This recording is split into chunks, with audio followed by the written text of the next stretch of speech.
क्या Pakistan technically default हो चुका है और ये बात हुकूमत जो है वो आवाम से छुपा रही है? आईएमएफ की मज़ीद नई शराइत और उसके बाद शराइत मानने से मुल्क के अंदर महंगाई का एक नया तूफ़ान भी आएगा? क्या इस्टेब्लिशमेंट हुकूमत से नए इंतखाबात की तारीख का ऐलान करवा सकती है? इन अहम खबरों के ऊपर आज आपसे हम तफसीली बात करेंगे। अस्सलाम वालेकुम, आप देख रहे हैं गोरखधंधा अबरार कुरैशी, आपसे मुखातिब हूँ। मुल्क के अंदर महंगाई रोज़ बरोज़ बढ़ रही है। आज भी वज़ीर ख़जाना इसहाक़ डार साहब ने प्रेस कॉन्फ्रेंस की, उसमें वजाहतें दी जा रही हैं, यकीन दहानियाँ दी जा रही हैं कि हम डिफ़ॉल्ट नहीं होंगे। मगर जो सूरत हाल है, हमारी एक नहायती अहम शख्स से जो हुकूमत के अंदर हैं और जो इकॉनमी को समझते हैं और एडवाइज़र हैं किसी वजारत के अंदर और वज़ीर आज़म के साथ, उनसे जब हमारी बात हुई तो उन्होंने हमें ये बात बताई कि टेक्निकली जो पाकिस्तान है वो डिफ़ॉल्ट कर चुका है। अलग बात है कि ये बात हुकूमत जो है वो आवाम से छुपा रही है। जब उनसे मज़ीद हमने सवालात पूछे तो उन्होंने उसकी वजाहत ये दी कि अगर आपके पास मुल्क के अंदर डॉलर नहीं है, रेमिटेंस जो है वो नहीं आ रही, लोग इन्वेस्टमेंट नहीं करना चाह रहे, तो जब आपने पेमेंट जो रकम थी, लोन था, वो डॉलर की सूरत में लिया था, अब आपके पास डॉलर है कोई नहीं है किसी को अदा करने के लिए, किस्त आप दे नहीं सके, तो जब आपको एक महीने की 5 तारीख को किसी को पैसे देने हो, अदायगी करनी हो और उसकी तारीख जो है वो आप अगले महीने की 5 तारीख ले लें, 1 महीने का वक्त ले लें और उसमें यह भी कहें कि हमारे ऊपर मज़ीद सूद लगा दीजिए लेकिन हमें एक वक्त और मज़ीद 1 महीने का दे दें और फिर आपको अदायगी करेंगे, तो ऐसी सूरत हाल में उन्होंने कहा है कि पाकिस्तान जो है जब किस्त नहीं दे सका था, मुल्क के अंदर डॉलर थे ही नहीं सरे से, कहीं और से कर्जा अभी तक मिला नहीं, तो ऐसी सूरत हाल में पाकिस्तान टेक्निकली डिफ़ॉल्ट कर चुका हुआ है। और ये बात आवाम को ना तो बताई जा रही है, ना आवाम को समझ आएगी। आवाम को एक ही बात की समझ आएगी कि मुल्क के अंदर महंगाई हो रही है और महंगाई क्यों हो रही है, ये आम आदमी को इस बात की समझ नहीं है। फिर उनसे ये भी हमने सवाल पूछा कि इसका हल क्या है। उन्होंने कहा कि दोस्त ममालिक या किसी से भी हमें उधार लेना पड़ेगा और आईएमएफ की किस्त जो है हम उस तरह से दे सकते हैं। यही वजह है कि इससे पहले एपिसोड में मैंने आपको बताया था कि अब आर्मी चीफ जो है वो सियासतदानों की यानी कि मुल्क और कौम की मदद करेंगे और वो खुद से इनिशिएटिव लेंगे और सऊदी अरेबिया जाएंगे। ताहम अभी तक वो गए नहीं और जब सऊदी अरेबिया जाएंगे तो उसकी वजह बता देता हूँ। सऊदी अरेबिया ने जब वज़ीर आज़म शहबाज शरीफ साहब गए थे और इवन इसहाक़ डार साहब ने जो घोषणा की थी, उनके मुताबिक सऊदी अरेबिया ने पाकिस्तान को 3 से 4 मिलियन डॉलर देने की इमदाद देने की ऑफ़र जो पाकिस्तान ने उनको की थी, कहा था, गुजारिश की थी, ऑफ़र नहीं, तो वो मान गए थे और वो कह रहे थे कि हम देंगे। लेकिन मसला ये है कि सऊदी अरेबिया टाल मटोल कर रहा है, आज देंगे, कल देंगे, अगले हफ्ते देंगे, लेकिन अभी तक दी नहीं उन्होंने इमदाद। जो 3 से 4 मिलियन डॉलर सऊदी अरेबिया ने देने हैं, अगर वो दे देंगे तो फिर पाकिस्तान के लिए ये आसानी हो जाएगी कि वो कम से कम जो 1 महीने का वक्त लिया था सऊदी अरेबिया से ये इमदाद मिलने की सूरत में पाकिस्तान एक किस्त अदा कर देगा, तो इस तरह से अगले 2 महीने, 3 महीने या 1.5 महीना जितना भी टाइम होगा वो आसानी से गुजर जाएगा। लेकिन सवाल ये उठता है उस शख्स के बकौल के आखिर हम कब तक ये चीज़ें करेंगे और मुल्क के अंदर जब तक हालात जो हैं वो सियासी ठीक नहीं होते, सियासी अदम इस्तेकाम ख़त्म नहीं होता, उस वक्त तक मुल्क के अंदर माशी इस्तेकाम नहीं आ सकेगा। ये बड़ा सादा सा फार्मूला है। आम आदमी, आम सहाफ़ी भी जो है वो इसको समझ सकता है और जिसने इकनॉमिक्स पढ़ी हो उसको ज़्यादा इन चीज़ों की बेहतर समझ आती है और जिसको दिलचस्पी हो तो उसको भी पता होगा कि जिन मुल्कों में जंग चल रही हो, जहाँ पे सियासी अदम इस्तेकाम हो, जलसे जुलूस हो, अफरा तफरी हो, वहाँ की मैशत जो है वो ठीक नहीं रहती। पाकिस्तान जब से बना और आज तक ऐसे हालात का शिकार कभी नहीं हुआ जिस माशी बहरान का शिकार इस वक्त पाकिस्तान है। अब यही वजह है कि निगरान सेटअप के लिए और नए इलेक्शंस के लिए आईएमएफ जो है उसको क्या लगे पाकिस्तान से पूछने ये सवाल कि हम आपको 2.6 बिलियन डॉलर उस वक्त देंगे जब हमें आप ये बताएंगे इस हुकूमत ने कितना अरसा चलना है, निगरान सेटअप कब बनेगा, इलेक्शन आप कब तक करवाएंगे। तो इन सवालों का जवाब तो वो आईएमएफ को नहीं दे सकते, चूँकि इनकी अभी ये नीयत नहीं है कि हम जो हैं वो इलेक्शन में जाएं, चूँकि हम हार जाएंगे। फिर उसकी और बेशुमार वजूहात में से अहम वजह यह है कि अब तक मियाँ साहब के केसेस ख़त्म नहीं हुए, बेशुमार और लोगों के केसेस भी ख़त्म नहीं हुए और जब तक ये चीज़ें नहीं सुलझ जाती उस वक्त तक इलेक्शन नहीं करवाए जाएंगे। अब जहाँ पे इनको अपने ज़ाती सियासी और मफादात का जो है वो उनकी फ़िक्र है,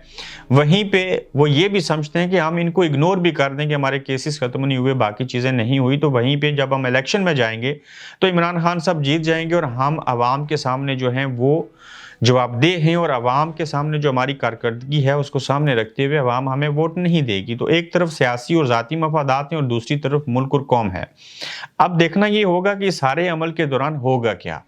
आईएमएफ को अगर किस्त देनी है या आईएमएफ से मजीद पैसे जो लेने हैं, उसके बाद आईएमएफ को इन सवालों के जवाब देने पड़ेंगे, और जब तक ये सवालों के जवाब प्रैक्टिकली करके आप नहीं देते, नहीं बताते, डेट नहीं देते, उस वक्त तक ऐसी चीज़ें नहीं होंगी। दूसरा,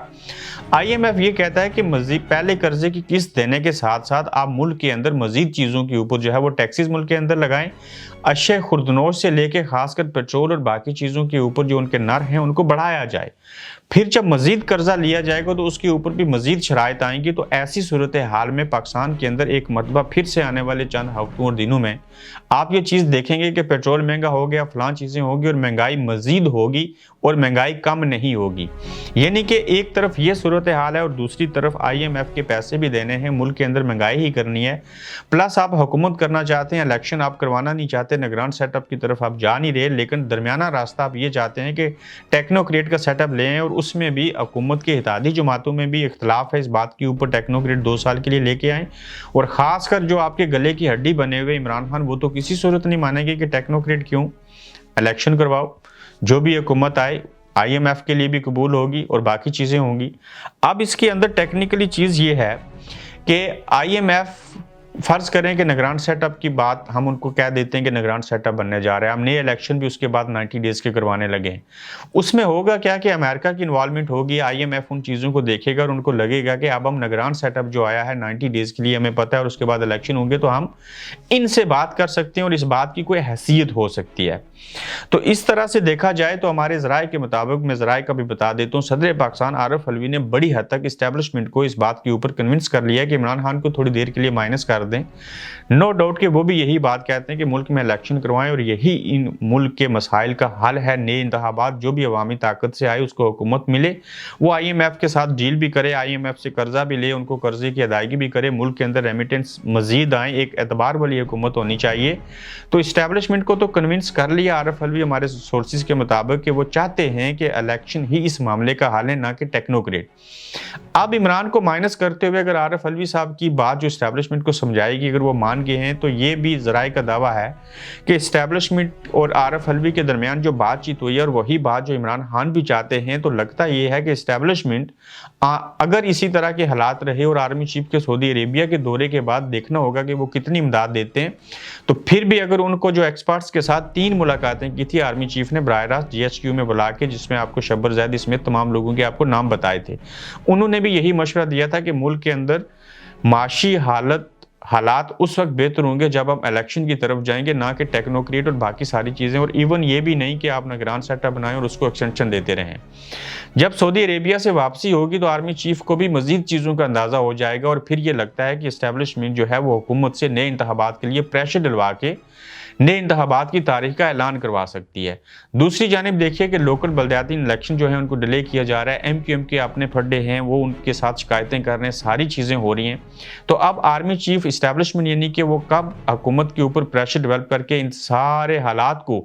सुलझा सकते हैं और मुल्क को इस माशी बुरान से निकाल सकते हैं। तो अगर इसका हल इलेक्शन करवाने हैं और उससे पहले निगरान सेटअप बनाना है, तो ये तो बड़ा आसान हाल है, इसमें तो कोई आपको रॉकेट साइंस है नहीं है जिसको समझना चाहिए। यहाँ पे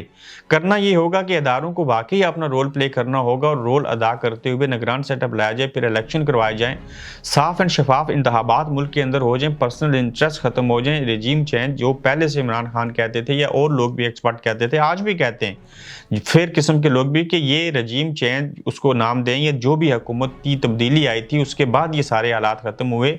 उसकी वजह यह है कि अवाम जब किसी के साथ हों, अवाम का किसी को तावन हासिल हो, फिर मुल्क के अंदर जो इन्वेस्टर हैं उनको किसी के ऊपर एतबार हो, वो चाहे हुकूमत हो या किसी एक शख्स के ऊपर एतबार करें, तो ऐसी सूरत हाल में ही मुल्क के अंदर इन्वेस्टमेंट हो सकती है, फैक्ट्रियाँ चल सकती हैं, हालात बेहतर हो सकते हैं, फिर IMF की किस्तें भी दी जा सकती हैं। खान साहब जब हुकूमत में थे, कोविड भी आया, सारे हालात हुए, हम हैरान थे कि कोविड जैसे हालात के अंदर भी पाकिस्तान सर्वाइव कर गया, वो किस्तों की अदायगी ज़िंदगी करते रहे, कर्जे मिले, बेशुमार प्रोजेक्ट चल रहे थे,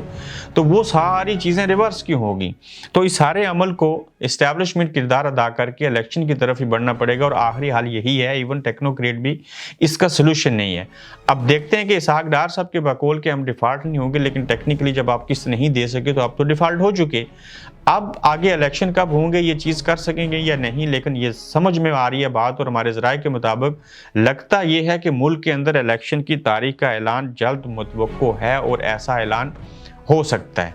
तो अपना ख्याल रखिएगा, अपना फीडबैक दीजिएगा और नई खबरों के साथ कल दोबारा आपकी खिदमत में हाजिर होंगे। तब तक के लिए अल्लाह हाफिज़। आप देख रहे हैं गोरखधंधा अब्रार कुरैशी के साथ।